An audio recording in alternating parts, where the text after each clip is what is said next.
Updated quarterback rankings after the NFL draft right now on Fantasy Football Today in 5. And we have a new number 1. Welcome, everybody. Adam Azer and Heath Cummings here. Who's number 1? Heath Cummings. Patrick Mahomes is number 1. It's not been a great offseason for Jalen Hurts and Josh Allen and maybe even Lamar Jackson. Pretty spectacular for Patrick Mahomes. Adding Marquise Brown, adding Xavier Worthy, still has Travis Kelce and Rashee Rice. He is the number 1 quarterback in fantasy, and he may have another 5,040 touchdown season, 5,000-yard 40 touchdown season. And a couple of other risers, Kyler Murray getting Marvin Harrison and J.J. McCarthy getting Justin Jefferson.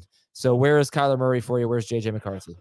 I moved Kyler up to QB8, and I absolutely believe he still has top 5 upside. He's basically never been worse than 20 fantasy points per game, and he's shown us 24, 25 fantasy point per game upside when he has had an elite number 1 wide receiver, and I do believe he again has an elite number 1 wide receiver. So does J.J. McCarthy.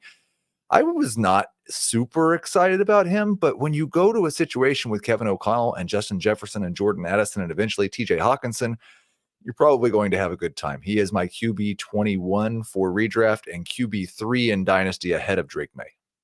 You said it wasn't easy to find fallers necessarily at this position, but I will ask you why you don't have Jaden Daniels and Caleb Williams. First of all, who do you like better? Why you don't have them in your top 12? I don't even think you have them in your top 15, the first 2 picks of the NFL draft. I think it's like, yeah, CJ Stroud was awesome last year. But as a rule, rookie quarterbacks, even quarterbacks who become good in the NFL, are bad in terms of rookie production. Now, Daniels has the thing that can change that. He might run for 1,000 yards and then it'll be okay.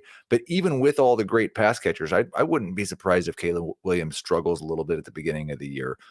So it's just the history of the rookie quarterbacks. I don't think you should get too excited about them in year 1. But why did you were excited about Anthony Richardson? You had him in your top 12. I did.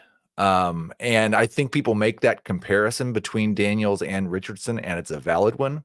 But the thing that happened with Richardson, I'm more worried about happening with Jaden Daniels. The hits that guy takes as a runner, and he's so small. So I have a little bit more concern. And part of that might be because Richardson got hurt last year. Okay, fair. And I can see by your rankings with Justin Herbert 18th that Ladd McConkey was not enough to sway your opinion much on Justin Herbert. And that highlights the other side of this is like we're talking about Justin Herbert at 18th, and I think I've got Kirk Cousins at 22nd. There's a lot of good quarterbacks that I'm pretty excited about.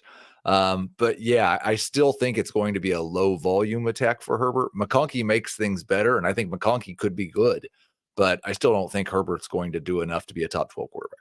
Right. Now, this time last year, I don't know if we were down on the quarterback position, but it just looked kind of top heavy.